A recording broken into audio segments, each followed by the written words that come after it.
Hello my dear students. तो आज अपने सीखेंगे एक नया concept, that is consistency concept. ये भी एक अकाउंटिंग स्टैंडर्ड 1 के तहत फंडामेंटल अकाउंटिंग एजम्पशन के तहत ही आता है। That is it is fundamentally as per standard wise, it is fundamentally by principle, by law, by act, by institute का जो अकाउंटिंग स्टैंडर्ड उसके तहत भी अपने इसको एज्यूम करते हैं that it is being followed in the accounting. So ये कंसेप्ट क्या बताता है ये भी तो समझते हैं। ये समझने के लिए चलिए शुरू करते हैं। कंसिस्टेंसी कंसेप्ट ना, जिसके नाम ही बता रहे हैं कंसिस्टेंट रहना। और यदि आप जब कंसिस्टेंट हो ना तो आपको चीख चीख के बोलने का दरकार नहीं है कि आप ये चीज कर रहे हो। मान लो हम ये ब्लैक कलर का टी शर्ट करके वीडियो बना रहे हैं, ठीक है। एक में शिक्षा क्लासेस लिया हो, 1 दिन 2 दिन 3 दिन 4 दिन 10 दिन आपने देखा कि हम यही टी शर्ट में पहन के वीडियो बना रहे हैं। नेक्स्ट डे आपको मालूम है कि चंदन सर जब इस वीडियो में आएंगे ना, ये ब्लैक कलर का टी शर्ट के साथ ही आने वाले, because that is the consistency has maintain. Okay, in the same way मान लीजिए हम आपको लाइव वीडियो प्रोवाइड करते हैं मंडे, वेडनेसडे, फ्राइडे को, ठीक है। तो हमको जब मैंने मंडे को क्लास लिया, वेडनेसडे को क्लास लिया, फ्राइडे को क्लास लिया, अब नेक्स्ट डे मेरे को बोलने का दरकार नहीं है कि बच्चों मंडे को आ जाना, क्योंकि आप समझ जाओगे कि मंडे को सर का क्लास होता है, वेडनेसडे को सर का क्लास होता है। हाँ, यदि नहीं होगा, यदि फॉर एनी रीजन हम यदि क्लास नहीं ले पा रहे हैं, यदि लाइव वीडियो नहीं दे पा रहे, इन दैट केस हमको बोलना पड़ेगा कि हम ये चीज़ नहीं कर पाए। बच्चों उस दिन मेरा वेट मत करना, हम उस दिन क्लास नहीं ले पाएंगे। यही होता है कंसिस्टेंसी कंसेप्ट। तो अकाउंटेंसी में ना, यदि जब आप कुछ फॉलो करते हो तो हम लोग मान लेते हैं कि उसका नेक्स्ट ईयर भी वही फॉलो होगा, उसका नेक्स्ट ईयर भी यही फॉलो किया होगा, उसका नेक्स्ट ईयर भी यही फॉलो होगा। तो आपको बार बार बोलने का दरकार नहीं है कि आपने ये फॉलो किया, ये फॉलो किया, ये फॉलो किया। इसी को ही बोलते हैं अपने कंसिस्टेंसी कंसेप्ट, ठीक है। कंसिस्टेंसी कंसेप्ट में मान लीजिए एक और एग्जांपल, जैसे अकाउंट्स के एग्जांपल के साथ बताते हैं। मान लीजिए एक डेप्रिसिएशन का चैप्टर आएगा बाद में आपका, ठीक है। एक एसेट को डेप्रिसिएशन करने के लिए 2 तरीका है, ठीक है। 2 तरीका उसका अमाउंट आप निकाल सकते हैं। एक हम लोग बोलते हैं स्ट्रेट लाइन मेथड बोलते हैं, एक अपने बोलते हैं WDV मेथड बोलते हैं।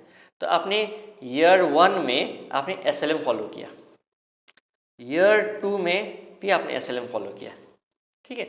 तो आप तो एक मशीन को जब डेप्रिशिएट कर रहे हैं, आप कौन सा मेथड फॉलो करें जो भी आप लोग बाद में समझेंगे, लेकिन एक बार के लिए समझ जाओ कि एक मेथड है, ठीक है। SLM फॉलो किया, सेकेंड ईयर भी SLM फॉलो किया।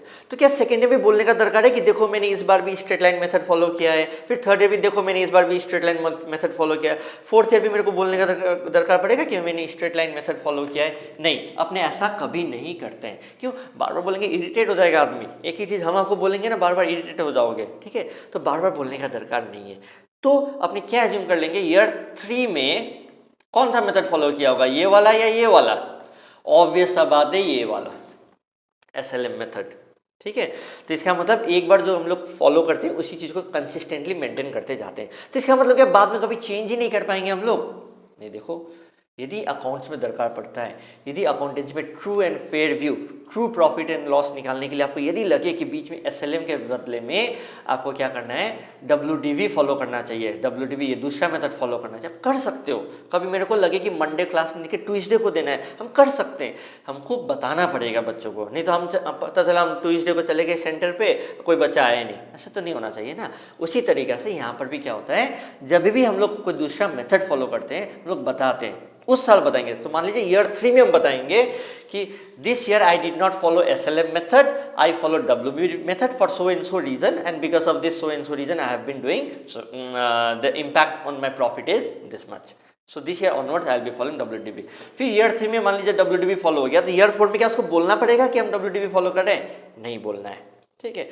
इसी को बोलते हैं कंसिस्टेंसी कंसेप्ट। तो इसका जो राइट अप है जो आपको एग्जाम में लिखना है, उसके लिए भी टेंशन मत लीजिए, क्योंकि समझ में आ गया, that is very important, clarity आ गया, ठीक है। अपने को मालूम है आजकल बहुत सारे बच्चे लोगों को मुश्किल होता है लिखने में, ठीक है। एंड बच्चों के साथ एक और चीज़ जो मैंने देखा है पेपर करेक्शन करते समय, वो लोग को लगता है कि हम समझ गए और हम एग्जाम भी दे देंगे। ऐसा नहीं होता बच्चों। देखो, समझना और उसको एग्जाम में अच्छे से लिख पाना बहुत दिक्कत है। मे भी आपका क्लैरिटी है दिमाग में, लेकिन आप एग्जाम में अच्छा से आउटपुट नहीं दे पाएंगे ना, तो एग्जामिनर मार्क्स नहीं देगा। तो इसके लिए एक प्रॉपर कंटेंट है जो कि आपको स्क्रीन में दिख रहा है, ये कंटेंट ही लिखिएगा, ऐसे करके लिखिएगा, थोड़ा सा ऊपर नीचे वर्ड हो सकता है। यदि आप इंग्लिश में अच्छे, फ्रेमिंग में अच्छे, तो कोई दिक्कत नहीं है, लर्निंग करने का दरकार नहीं है, ठीक है। But make sure your answer has to be very apt and very good. Okay, so bye bye, take care. I hope you understood the consistency concept. Next class में अपने मिलेंगे accrual concept के साथ.